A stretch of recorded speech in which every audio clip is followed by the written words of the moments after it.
Joseph was ready to die. He had no doubts that God would keep his promise and one day bring the Israelites back to their homeland. What a tremendous example. The secret of that kind of faith is a lifetime of trusting God. Your faith is like a muscle. It grows and grows with exercise, gaining strength over time.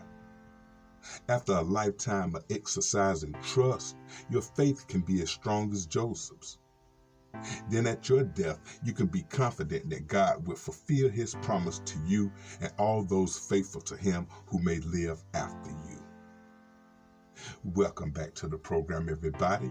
I'm Reverend Said, and today we'll be reading Genesis chapter 50, verses 22 through 26, the death of Joseph. And this will be also our last chapter in the book of Genesis, and it's been a fun ride. And after this reading, we'll actually be jumping into the book of Job, so that'll be great.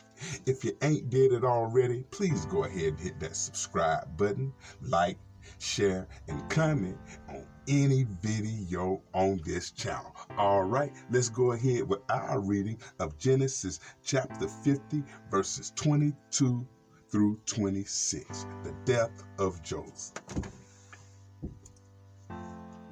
So Joseph and his brothers and their families continued to live in Egypt.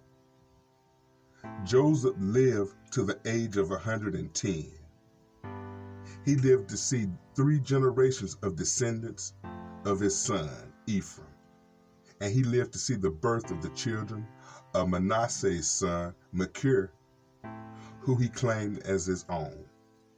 Soon I would die, Joseph told his brothers, but God will surely help you and lead you out of this land of Egypt. He will bring you back to the land he solemnly promised to give to Abraham, to Isaac, and to Jacob. Then Joseph made his son of Israel swear on an oath, and he said, when God comes to help you and lead you back, you must take my bones with you.